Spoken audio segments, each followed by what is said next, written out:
Hey guys, this is Nick at Levels Performance. Today we're going to be installing the 2015 Plus Mustang Ecoboost intercooler. First we'll look over the intercooler and show you what comes in the package, and then we'll move forward with the installation. When you open the box, you'll see a few items. 4 stainless steel T-bolt clamps, 2 aluminum joiners, and 2 silicone 45-degree elbows. The intercooler itself is a bar and plate design. The core is 20 inches wide, 14 inches tall, and 3.5 inches thick. You can probably expect the install to take about 2 hours. Once the intercooler is installed, you can expect to see charge temperatures between 8 and 12 degrees above ambient at wide open throttle. All Levels Performance intercoolers are TIG welded in-house to meet the highest quality standards of the industry. Let's go ahead and get the intercooler installed. The first step is removing the black plastic cover above the bumper. You can do this by removing the plastic clips. Once you remove the plastic clips, you can simply lift the cover up. For this next part, I would recommend using an impact gun to remove the 6 bolts holding the top of the bumper on. We'll then move on to the Fender Wells, where you'll remove 3 plastic clips per side. Next, we'll move beneath the car to remove all the fasteners holding the under panel to the bottom of the car.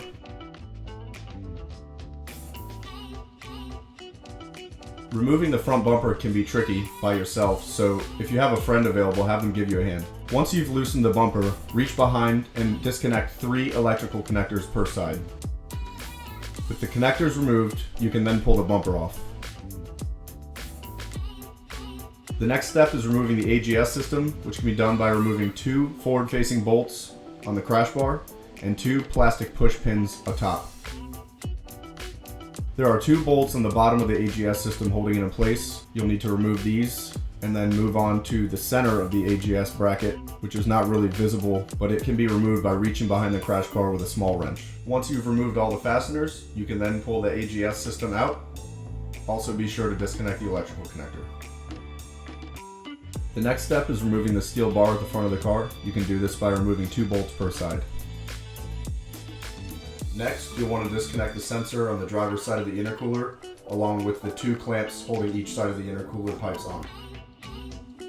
The last fastener to remove the intercooler is on the passenger side.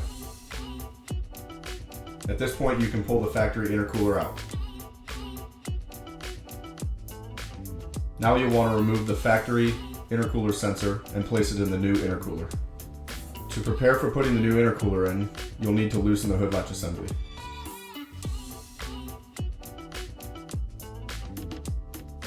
The Levels Performance intercooler upgrade is a direct bolt-on. However, you can trim the black plastic shrouding if you choose to. You can now begin to install the intercooler by sliding it up and behind the crash bar and installing the fasteners. Before tightening all of your fasteners, you'll want to make sure the intercooler is level.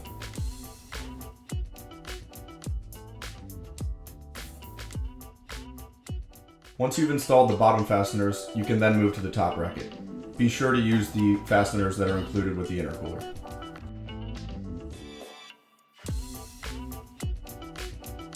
The easiest way to connect to the charge pipes is by installing the joiners onto the elbows prior to putting them on the intercooler. Once you've secured the joiners into the elbows, you can then slide them into the factory charge pipes and connect them to the intercooler.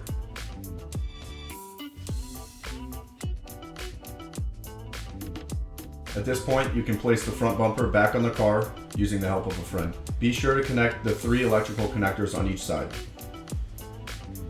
To complete the installation, you will replace all fasteners that were removed, including the top of the bumper, the wheel wells, and the under panel.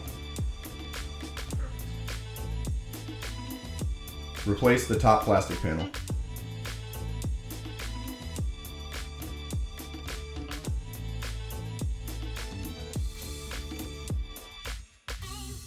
Now that the intercooler installation is complete, you can enjoy cooler charge temps and more power.